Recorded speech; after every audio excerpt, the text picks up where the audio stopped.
Hello everyone, this is Just Plain Lucas with another unboxing video. I'm going to try to format a little differently this time and try to do like a top down. So pardon me if this is pretty sloppy, but if you know what today is, you know today is the release date of the Nintendo Switch OLED edition. And on a personal note, I still don't feel that the extra $50 in price is worth having an OLED screen on, especially when the tech is already 4 years old, which is already a couple years old before it even came out. But I really wish it was $300, but that means that Nintendo would have had to lower the price of the regular Switches down to $300, or probably down to $250, and we know because it sells so well, Nintendo doesn't want to do that. Anyway, let's go ahead and break open the box. Just came to my doorstep. Amazon did not ring the doorbell, but they were courteous enough to leave it behind our post, so it wasn't in plain sight.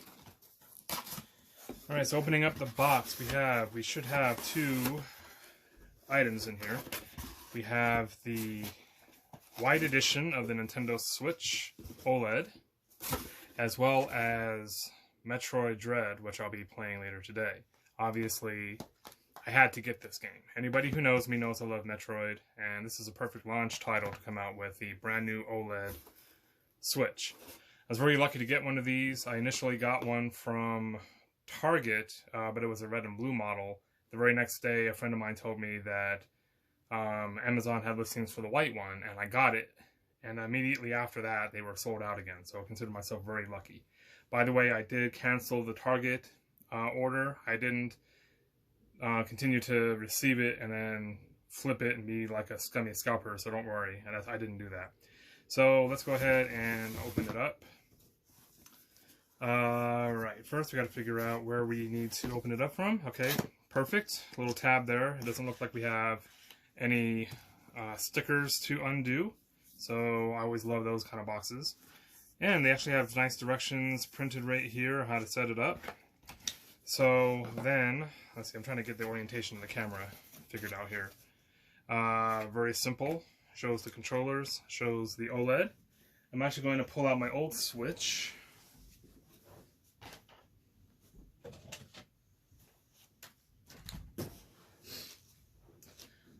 First thing I want to do is a comparison. So this is the old Switch. I'm hoping that everything is showing up on the camera. I'm not at an angle to look at the viewfinder. And this is the new Switch. And I can already tell it's a lot glossier than the old one. You can't really see very well how much bigger the screen is until I turn it on. So turning it on, let's see. You can actually tell that the ends look a little different.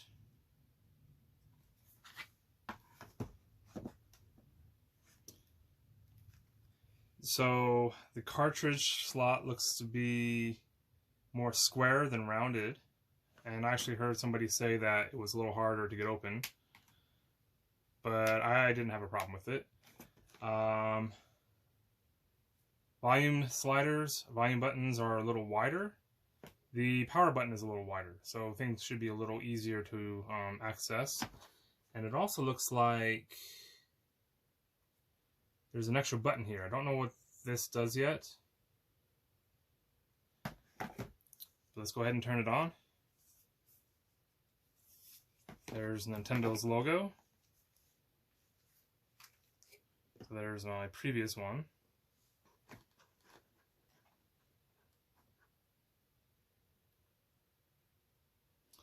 And it looks like it's obviously dimmer, so I can raise that up, but now I have to put in the controllers and probably get it all set up, and I might just do that later.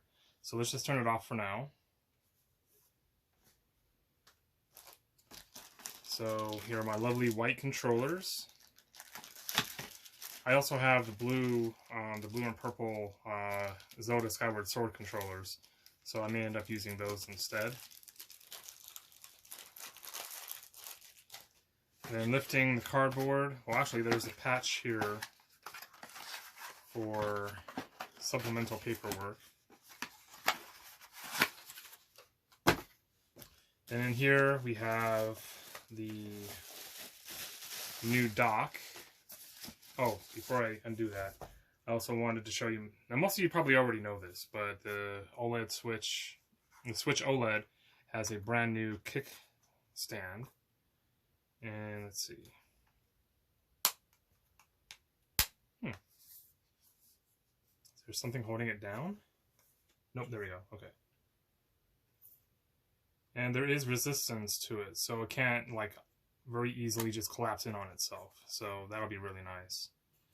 Goes across the whole width of the system, unlike that small little portion, which always made it very awkward and unstable. So back to the dock.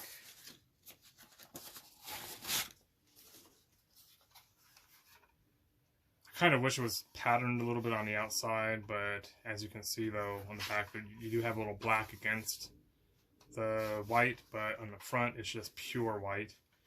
But it's really nice contrast though on the sides because of the black right there.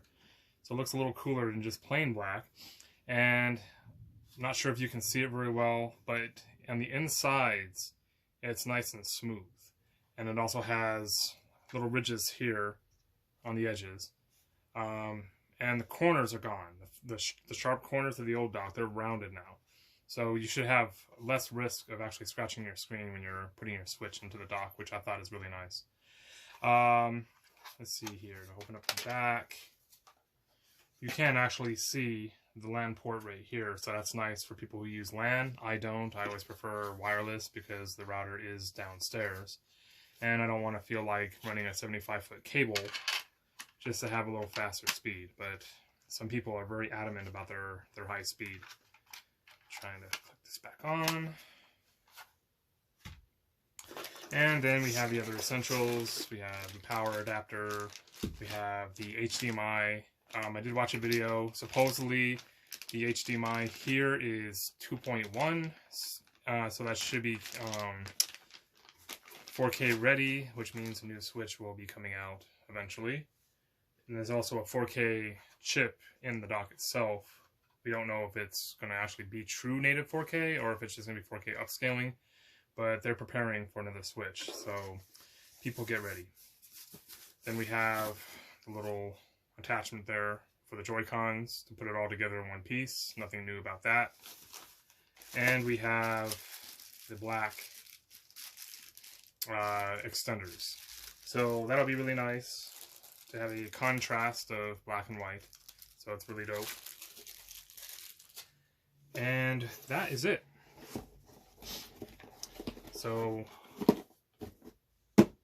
I'm really hoping that this new format unboxing video turns out well. And thank you for watching.